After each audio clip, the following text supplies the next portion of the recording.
Assalamualaikum warahmatullahi wabarakatuh. Bismillahirrahmanirrahim.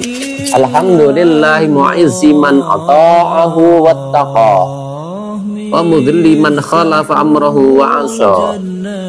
Allahumma salli ala sayyidina Muhammadin wa ala alihi wa sahbihi wa man iqtafa atharahu wattaba'a hada. Kepada semuanya makhluk Allah di jagat alam raya ini, semoga selalu dirahmati Allah Subhanahu wa ta'ala. Sebagaimana pada video yang lalu saya akan membahas tentang zikir la ilaha illallah.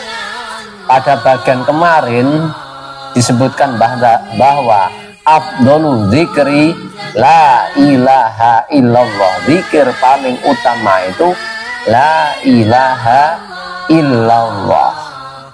Jadi zikir yang lain-lain kalah dengan la ilaha illallah. Di hadis lain, afdhalu zikri zikrul khafi. Zikir yang paling utama adalah zikir yang rahasia.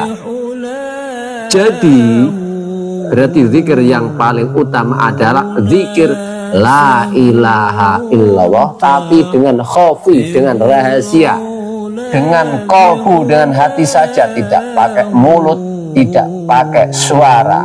Baik di tempat keramaian atau sendirian tetap bisa zikir. Dan coba saya akan membacakan hadis-hadis tentang zikir la ilaha illallah.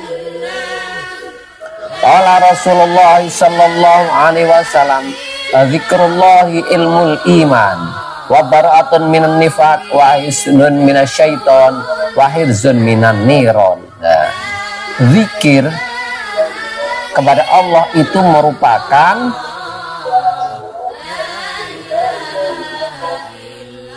ilmunya iman. Nah, iman ada ilmunya iman. Wa bara'atun minan nifaq, dan bebas dari kemunafikan. Wa hisnun minasyaiton, dan merupakan benteng dari godaan setan. Wa hirzun minan niron, dan merupakan penjaga dari api neraka. Walaupun berada di api neraka tapi tidak kebakar, sebagaimana cerita Nabi Ibrahim ketika dilempar di dalam api tetap tidak terbakar karena dibentengi oleh kalimat ikhlas la ilaha illallah. Nanti kalimat ikhlas yang bagaimana, la ilallah yang bagaimana itu tentu zikir yang di qalbu dan merasuk dalam badan. Qalbu ini menembus ke alam rohani sampai ke hadirat Allah Subhanahu wa ta'ala, walaupun orangnya kelihatan biasa-biasa.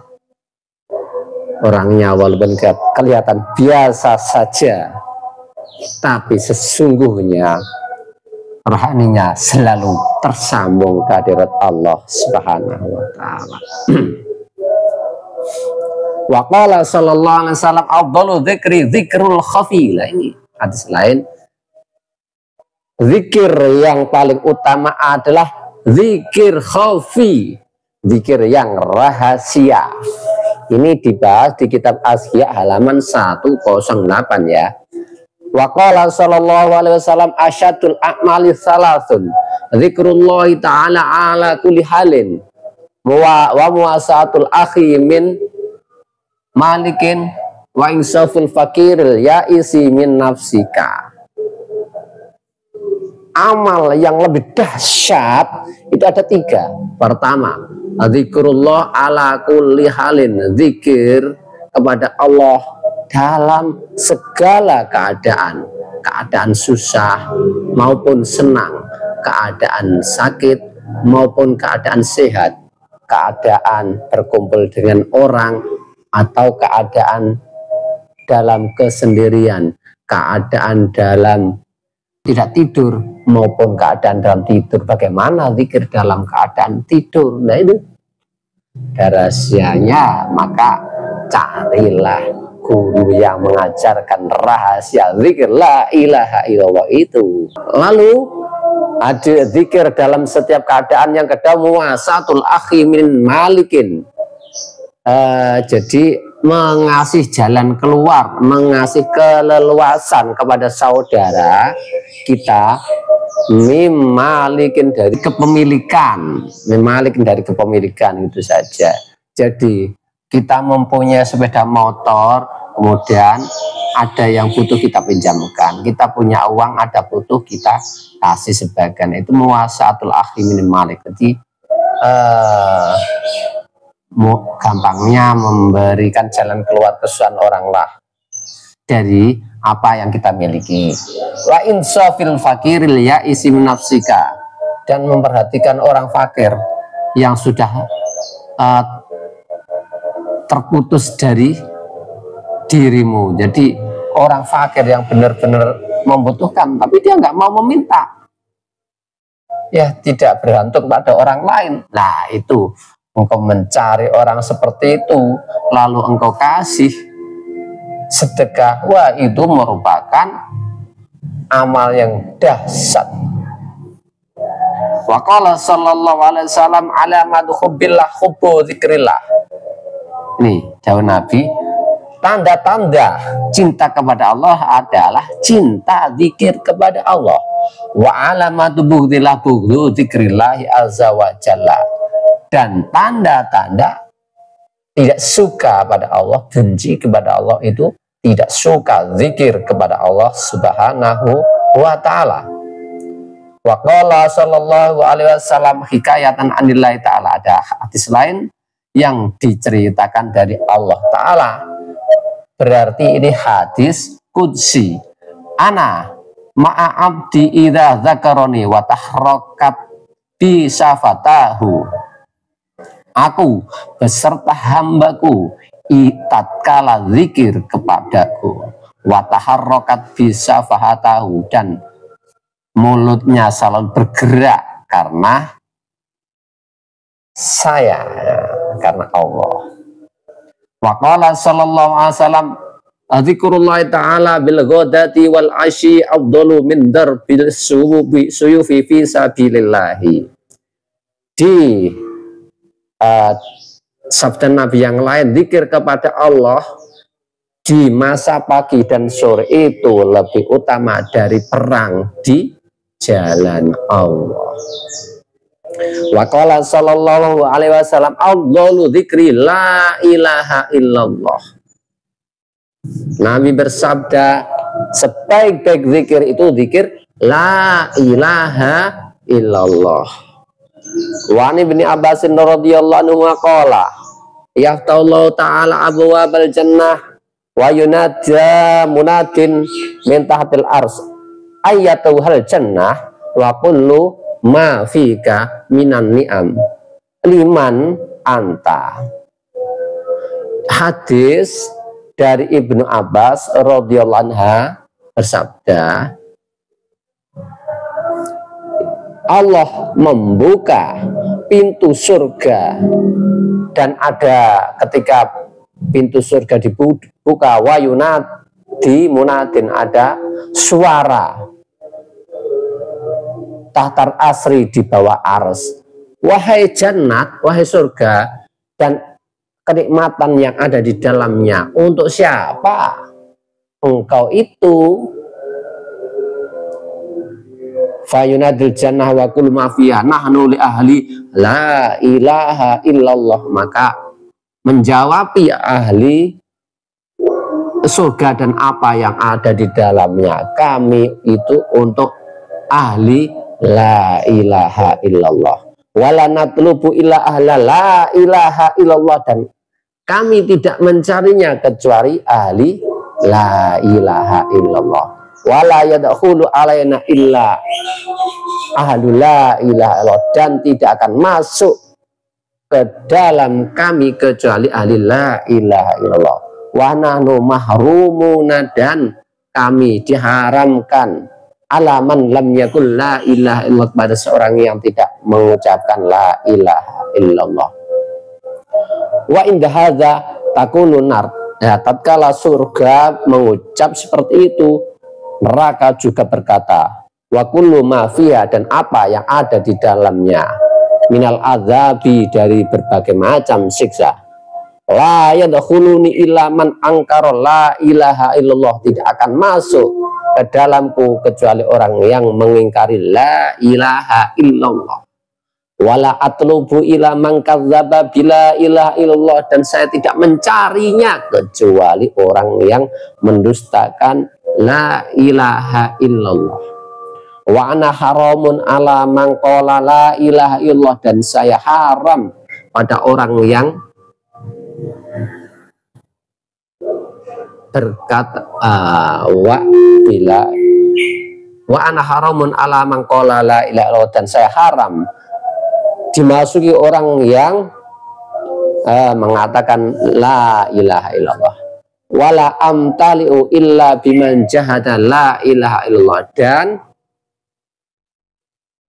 saya tidak penuh kecuali orang yang mengingkari la ilaha illallah. Wa laisa ghaidhi wa zafiri illa alaman angkara la ilaha illallah, dan kemarahanku dan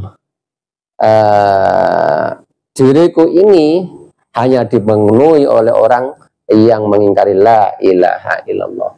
Sumaqala fataji'u rahmatullahi wa maghfiratuhu fatakul ana li la ilaha illallahi wa nasiratun liman qala la ilaha illallah. Lalu rahmat Allah dan ampunannya juga ikut mengatakan, saya bagi ahli la ilaha illallah, dan saya adalah penolong orang yang berkata la ilaha illallah. Wa mahabbatun liman qala la ilaha illallah, dan kami adalah pecinta orang yang mengatakan la ilaha illallah. Wal jannatu mubahatun liman qala la ilaha illallah, dan surga dibolehkan bagi orang yang berkata la ilaha illallah. Wan naru mahrumatun ala man qala la ilaha illallah, dan surga diharamkan bagi orang yang neraka diharamkan bagi orang yang berkata la ilaha illallah. Wal maghfiratu min kulli dzambin li ahli la ilaha illallah, dan ampunan dari segala dosa itu diperuntukkan orang ahli la ilaha illallah. War rahmatu wal maghfiratu ghairu mahjubatun an ahli la ilaha illallah, dan rahmat serta ampunan itu tidak dihalangi pada ahli la ilaha illallah. Warawa anan Nabi sallallahu alaihi wasallam kana yamsifit turuki wa yaqulu qulu la ilaha illallah talfahu. Hadis selain diriwayatkan bahwasanya sesungguhnya Nabi sallallahu alaihi wasallam ketika berjalan di suatu jalan, beliau bersabda, qulu la ilaha illallah talfahu. Hai sahabatku, katakanlah la ilaha illallah, maka niscaya engkau akan beruntung. Wa qala Sufyan bin Uyainah ma'an amallahu alal ibadi nikmatan afdalu min an arrafahum la ilaha illallah wa alla ilaha illallah lahum fil akhirati kal ma'i fid dunya. Sufyan ibn Uyainah berkata, tidak ada nikmat Allah yang diberikan kepada hambanya yang lebih utama daripada nikmat pengetahuan makrifat yang dikasihkan hamba, makrifat tentang la ilaha illallah. Wa alla ilaha illallah lahum fil akhirati kalma, dan sesungguhnya la ilaha illallah dia akhirat itu seperti air, kalma'i fid dunya, seperti air di dunia, bisa menjadi nikmat, bisa melegakan tenggorokan yang ngelak dan seterusnya. Kenapa air bisa menjadi nikmat di dunia? Nah, kalau yang turun itu bukan hujan, yang turun itu katakanlah uang. Lah uang seluruh dunia nggak akan laku, makanya turun hujan. Kalau turun langsung berubah beras, ya beras nggak akan laku, ekonomi nggak jalan. Makanya turun air, dari air lalu tumbuh tumbuh-tumbuhan, dari tumbuh-tumbuhan dimakan oleh ternak, dari tumbuh-tumbuhan dimakan manusia, diperdagangkan sehingga bumi ini makmur. Maka itu hikmah dari air. Jadi nikmat air itu nikmat besar.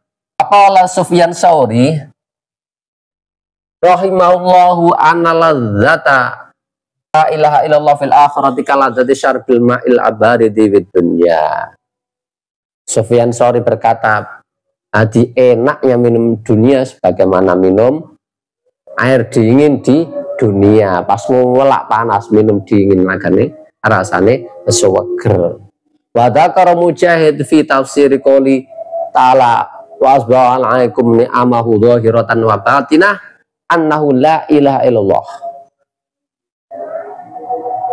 Imam Mujahid menyatakan dalam tafsirnya tentang firman Allah wa asbagha 'alaikum ni'amahu dhahiratan wa batinah, dan Allah menyempurnakan nikmatnya kepadamu secara zahir dan batin. Itu maksudnya nikmat la ilaha illallah.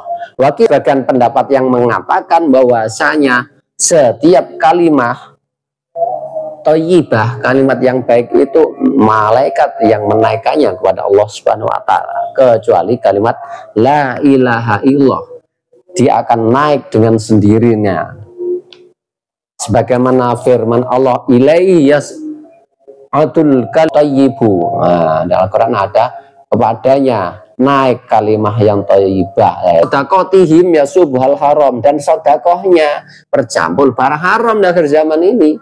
Karena sulit betul cari yang betul-betul halal, mesti ada campur-campurannya itu. Bagaimana enggak ya, coba dilihat sendiri. Kalau enggak zatiahnya, cara memperolehnya, jadi enggak semurni kalimat la ilaha illallah.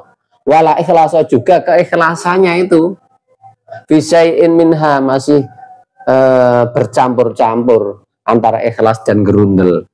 Wa amma kalimatul la ilaha illallah fa hiya dzikrullah. Adapun kalimat la ilaha illallah itu adalah zikir kepada Allah. Wal mu'minu la yadhkuruha illa an samami qalbihi.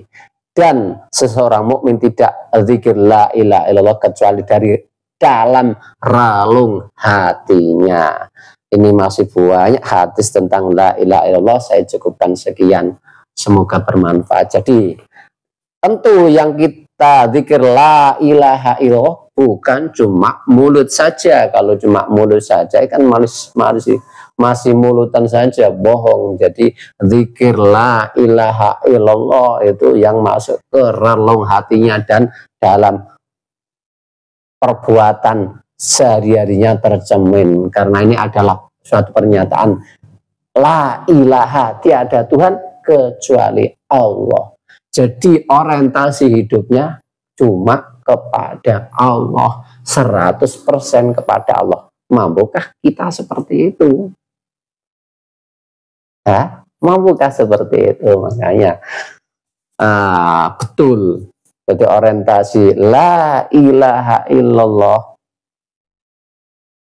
itu akan lebih berat timbangannya, dan yang akan menyelamatkan kita di akhirat tentunya bukan mulut saja, tapi dibuktikan dalam 100% kehidupan kita di dunia. Inna sholati wa nusuki wa mahyaya wa mamati lillahi rabbil alamin. Itu sungguhnya sholatku, ibadahku, hidupku dan matiku hanya untuk Allah Subhanahu wa taala. Semoga kita dikaruniai arah ke sana sehingga meninggal dalam keadaan zahir batin kita la ilaha illallah. Sekian, semoga bermanfaat. Wallahu la ilaha illa huwa. Wassalamualaikum warahmatullahi wabarakatuh.